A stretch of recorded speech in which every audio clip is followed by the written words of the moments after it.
Hey there, YouTube. This is Dan the Friendly Fat Guy.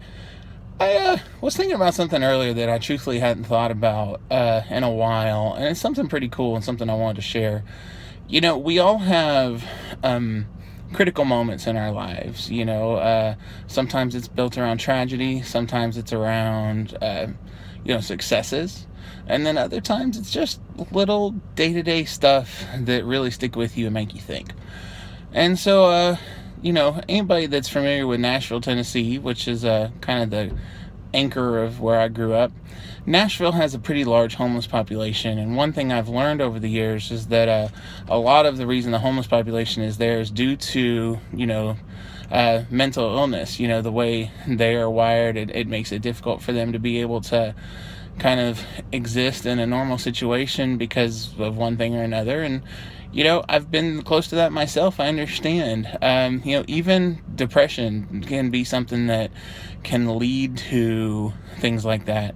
And also, while I'm on the topic, there are a lot of veterans, people who've served our country and given up so much for us to be able to live the way we want to live, to be able to make YouTube videos, to be able to vote, our conscience, all these different things. And a lot of veterans, are homeless as well. And it's unfortunate. And so anyway, back to my story. I was in high school, probably 14, 15. And one thing that I haven't really mentioned in my videos before is when my dad passed away, I was very fortunate that my uncle, who lived in Nashville, which is about 30 minutes away, he started coming around more and more, and he really stepped in and made a big difference in my life as a kid, and I really appreciate that. And this particular day, my mom and I met my uncle to eat in Nashville, and we were walking down, I think it was Broadway, coming off of 2nd Avenue, if you know the area, and we came across a guy who was, sitting, leaning against the wall of a building, had a little, styrofoam cup in his hand for change. Homeless guy. You could tell he hadn't had a bath in a few days, and just kind of sitting there. Wasn't like actively asking for money, just kind of sitting there. And one thing you need to know is that even though I understand where she's coming from. Like, my mom over the years has always said, well, those folks, if you give them the money, they may go out and spend it on drugs or whatever. Like, if you have something to give, so it's best just to hang on to it and do what you can in other ways. And I understand that. And, my mom spent a lot of years working in alcohol and drug rehab facilities, so she sees it. She had seen it, and that's her experience. And so I get it. But my uncle did something I didn't expect. Now, my uncle's a professional musician in Nashville. He's a studio bass player. One of the few musicians in a city like that. Very fortunate to have steady work. But even with, steady work as a musician, sometimes you go a couple months without a gig, and it's one of those things where it's not guaranteed paycheck next week kind of thing, And so my uncle, reached into his pocket and pulled out, I think it was about, $170, $180, something like that, just what he was carrying on him. And I'm thinking, okay, well, he's going to pull out $5-10, something like that, to give to the guy. He just gave it all to him. He put it all in the cup, and then we just kept on walking. He didn't think anything about it. And I was surprised. I kind of said, wow, that's such a cool thing. But why would you do that? What if he goes and, spends it on drugs or beer or something like that? And he had this really cool answer, and it stuck with me all this time. He said, right now he needs it a lot more than I do, and I know I can get more, is what he said. Which I thought was really cool. Like, here's my uncle, who's an independent musician. He had some medical issues earlier in his life, so where he was uninsurable until the Affordable Care Act passed.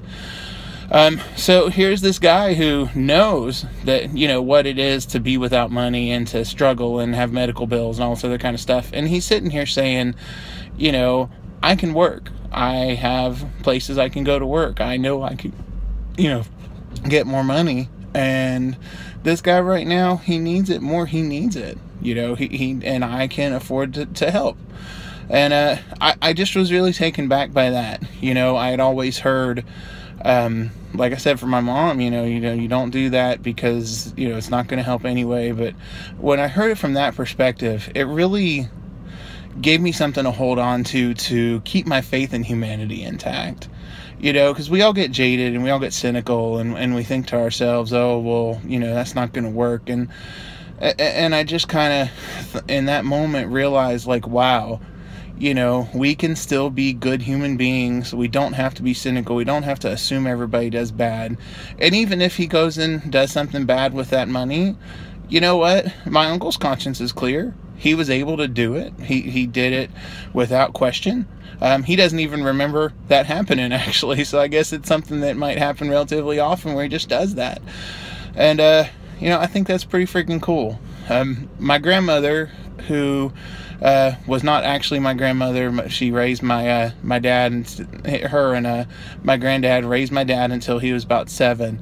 But the person I consider my grandmother, this wonderful, wonderful woman, she was 98 years old when she passed away when I was senior in high school, something like that. But I remember when I was really little, she did kind of the same thing. She would always, if there was a homeless person, there was somebody asking for money, she would like make you stop the car. And we're talking about, like little tiny lady, 5 foot nothing, white hair, sweet as can be.